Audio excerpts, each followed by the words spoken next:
Hey, happy Wednesday, Tea Talkers. Happy hump day. Hope everybody's having a wonderful day today. It's kind of a weird day outside today. It's kind of cloudy, a little sunny. So the weather is kind of doing this whole flip-flop thing. I don't really know, but it's Mother Nature, so we're gonna go with it.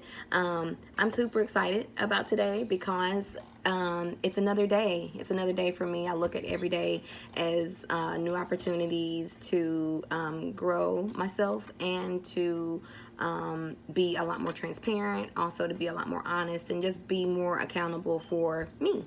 So I hope that everyone is definitely taking a lot of advantage of all this time that we have while most of us are in quarantine.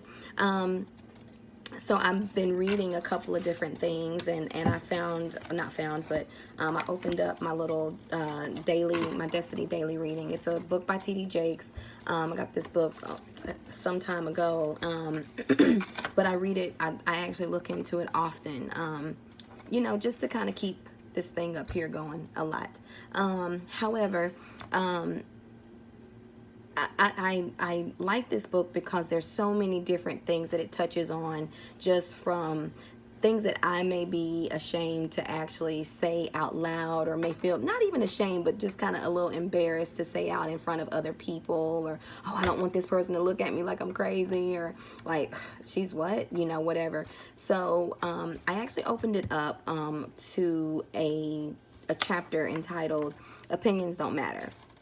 And the cool thing about this book also, it comes from a lot of scriptural verses in the Bible. So even though you see it printed here, you can actually go back to the Bible and look it up and see it for yourself to show yourself proof. So it's really cool. But this particular passage comes from the book of Psalms, chapter 37, verses 23 through 24, and it's the NIV version, New International Version. And it just simply states, "The Lord makes firm the steps of the one who delights in him. Though he may stumble, he will not fall, for the Lord upholds him with his hand." And it goes on to talk about a couple of different, personal testimonies, one from the Bible, and then, of course, the one, a personal testimony from Bishop T.D. Jakes. And what I actually like so much about this actual passage, I'm sorry, my chair keeps falling. But what I like so much about this particular chapter is the simple, topic of opinions don't matter. Often I think to myself, okay, I don't want to sound uneducated, or I don't want to sound like I'm being redundant in a lot of the things that I'm saying, or I don't want to sound uneducated. But it's kind of I know the purpose, and I know, even if someone else thinks that I may not be qualified, I know that I'm qualified.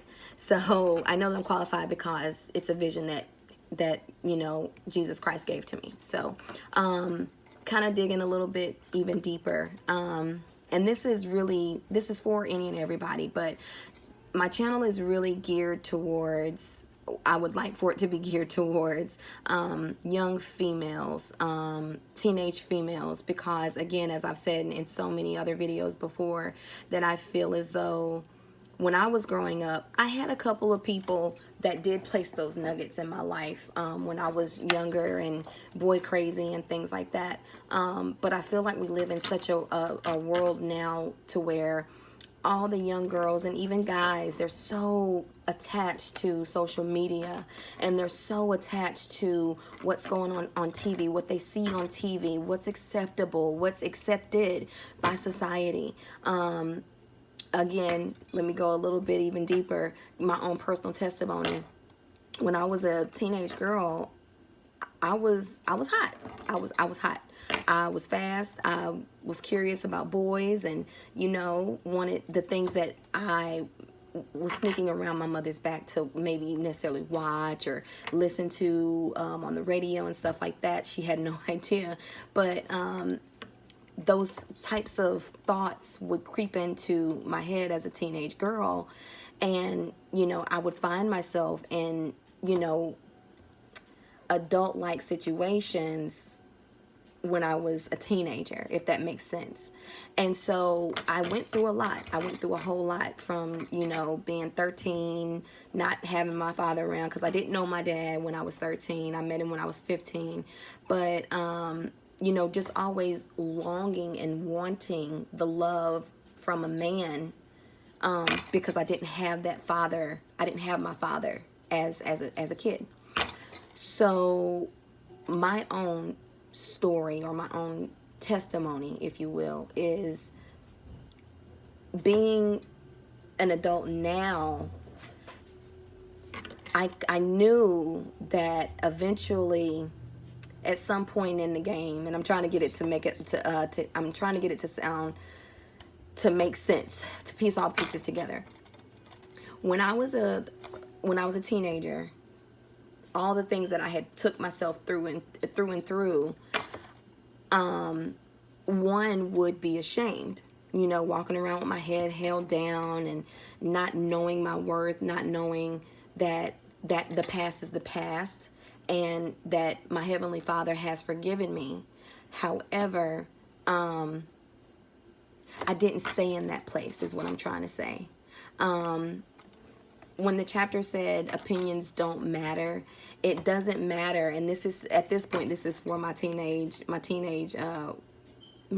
minds that will be looking at this video. It doesn't matter what your past looks like. It doesn't matter what you've done. It doesn't matter who thinks this, that, and whatever. Tell yourself that you are smart. Tell yourself that you are qualified. Tell yourself that you will and you can further yourself, further your life, as far as what you want to be in life.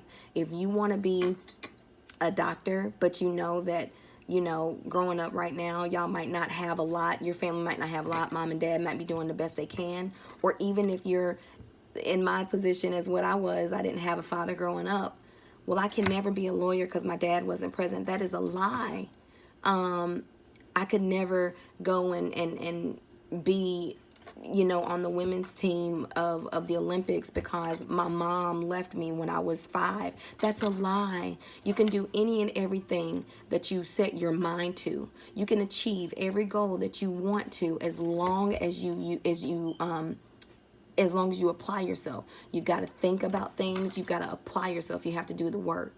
Again, I could have allowed the teenage Tasha to dictate what this grown Tasha is doing in her life. But I chose a long time ago that I had to stop playing a victim, and I had to stop doubting myself.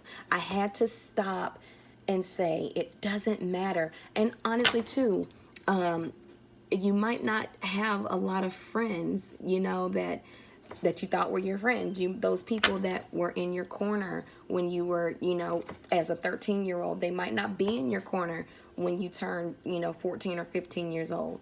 Because at some point you have to understand, you have to know when it's time to separate yourself. If you really want to, you know, be free, and I mean free as far as like not worrying about who's thinking this, who's thinking that, who's saying this, who's looking at you like that. Sometimes you have to understand that when you hear God's voice and when he's saying to you, okay, you might not be able to hang with Sally and Sue and Monique. That is just, I just need you to be by yourself for a minute. And it's not, I don't want the message to come across as you're isolating yourself or you're being mean or isolating yourself. Because sometimes God will isolate us. You'll hear it, you'll know it. It'll speak to your spirit and it'll say, you have to, I need for you to just be you and me right now. That's it, you know. And it doesn't mean that you're being mean to other people or anything like that. But sometimes God will have to take you through some things, even when you're a teenager. Even when it seems like it's the toughest part of your life. And I'll be honest, I don't want to go back to being a teenager. I mean, I would in some aspects. However, teenage years, peer pressure, you're going through the most, puberty, everything, boys, school, everything. But sometimes that's when he's trying to get you to listen to him. I said all of that to say, Don't allow other people's opinions of you dictate the future you. Okay? Does that make sense? I hope it does. Please, guys, drop me a line in the comment section. Let me know if you're hearing this, if it's making sense to you, and share this video with everyone that you know. Again, I'm on social media. Social media name is Sweet T Adams, and it's sweet, the word sweet, T-E-E, Adams, A-D-A-M-S. You can find me on Instagram, and then also on Facebook. My name is Natasha Yvette Adams. So again, please don't hesitate to drop a line in the comment section. And this is just a little nugget from me, you know, to you. I'm giving you, pouring out from myself to you. But please just, you know, drop a line in the comment section. Thank you again to every person that takes the opportunity to look at the channel. And until next time, peace.